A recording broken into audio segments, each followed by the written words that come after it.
كلا الطرفين يعني مستمرين فيها. لو حضرتك عندك كلمة توجهها للأستاذة علا غانم هتقول لها إيه؟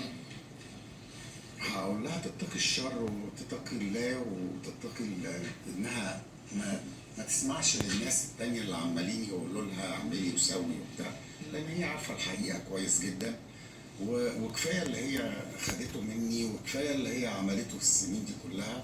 وتهيألي انا حطيتها في مكان عمرها ما كانت تحلم بيه انها تكون فيه. فانا بقول احسن ان احنا نقعد على ترابيزه كل واحد ياخد حقه. انا مش بقول ان انا مش هديكي اي حاجه، لا انا هديكي بس حقك. حقك هنا وحقك في امريكا. ما ينفعش ان انت تروحي في امريكا وتبيعي الحاجات من ورايا وتعملي اللي انت عملتيه، وانا عشان وثقت فيكي وثقت في اولادك يتعمل فيا اللي اتعمل.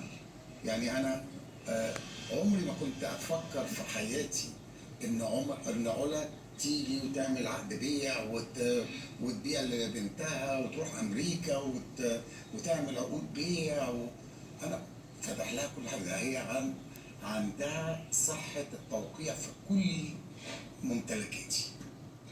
حضرتك كان ليك تصريح غامض شويه، قلت ان انتوا بالرغم ان انتوا كنتوا عايشين حياه زوجيه مستقله، بس انت كنت ممكن تتفاجئ تاني يوم ان هي اتجوزت حد تاني وان هي حبت حد تاني. ده كان معناه ايه؟ بيدل على الخيانه ولا بيدل على ايه بالظبط؟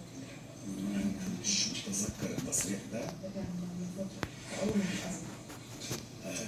معلش انا مش هقرا السؤال بس حضرتك جاوب بعد كده متهيألي عشان هو يكمل. انا مش متذكر.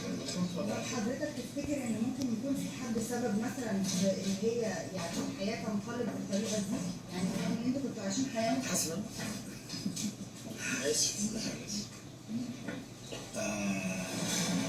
ممكن يكون حد شخص معين او حد معين مثلا كان بيقومها على حضرتك او ان هي تسيب الحياه. انا بقول ان اللي عمل المشاكل دي كلها هي العيله بتاعتها